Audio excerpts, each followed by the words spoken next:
এই পর্যায়ে আপনাদের সামনে বক্তব্য নিয়ে আসছেন এই রাজশাহী সদর 2 আসনের ধানের শীষের মনোনীত প্রার্থী সাবেক মেয়র সাবেক এমপি জননেতা মিজানুর রহমান মিনু।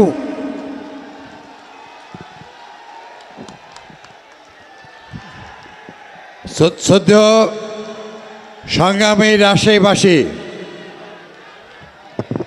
এই মাটি মহান স্বাধীনতার ঘোষক শহীদ জিয়ার দুর্গ রাজশাহীর এই পবিত্র মাটি। রাজশাহীর এই মাটি আমাদের মাটি, মানুষের মা, দেশ নেত্রী বেগম খালেদা জিয়ার সর্বোচ্চ শক্তিশালী দুর্গ। আর আগামী দিনে আমাদের দেশকে, আমাদের সারা বাংলাদেশকে যে রক্ষা করবেন, উন্নয়ন করবেন, জনগণকে যিনি তার সেই গণতান্ত্রিক অধিকার ফিরে দেবেন, দেশকে রক্ষা করবেন, সেই আমাদের প্রিয় নেতা, আমাদের প্রাণপ্রিয় নেতা বিএনপির চেয়ারম্যান জনাব তারেক রহমান। ভাইয়ের আমার, শহীদ প্রেসিডেন্ট জিয়াউর রহমান এই মাঠে প্রথম বক্তৃতা দিয়ে রাজশাহীর ব্যাপক উন্নয়ন করেছিলেন। যা কিছু উন্নয়ন আছে আমাদের মাটি, মানুষের মা, দেশ নেত্রী বেগম খালেদা জিয়া তারই হাতে রাজশাহী সারা এই অঞ্চলের মধ্যে সবচাইতে সকল ক্ষেত্রে অগ্রগতি উন্নয়নের আজকে সফল হয়েছে।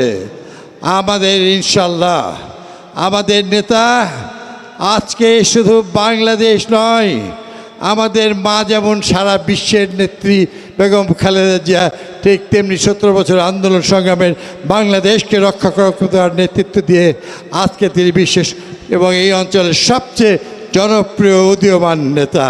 এটি আমাদের সবচেয়ে গর্ব।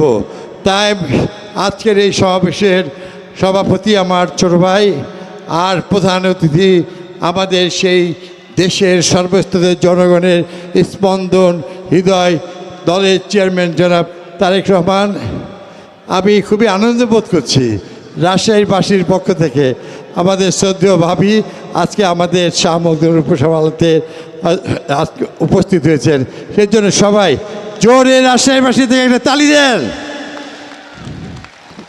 আর আমরা বলতে চাই, স্যার, এই রাজশাহীর এই পদ্মা নদীকে রক্ষা করার জন্য অ্যান্টি ফারাক্কা বাঁধ এবং তার জন্য বেগম দেশনেত্রী বেগম খালেদা জিয়া জাতিসংঘে যে ঐতিহাসিক ভূমিকা রেখেছিলেন বাংলাদেশের মাটি মানুষকে রক্ষা করার জন্য, আমরা আশা করছি রাজশাহীর সকল অগ্রগতি উন্নয়ন, চাকুরির ক্ষেত্রে, শিল্প অঞ্চলের ক্ষেত্রে, ইপিএর ক্ষেত্রে সব কিছু স্যার আপনাতে আমি আবারও আজকে অত্যন্ত আনন্দ বোধ করছি যে আমাদের এই 69-এর গণ অভ্যুত্থানের নায়ক জনাব ডক্টর জোহা, আমাদের স্বাধীনতার ঘোষক শহীদ প্রেসিডেন্টের প্রিয় মাটি, ম্যাডামের অত্যন্ত প্রিয় মাটি, রাজশাহীর সকল মানুষকে তিনি অত্যন্ত মায়া হয়ে স্নেহতে দেখতেন।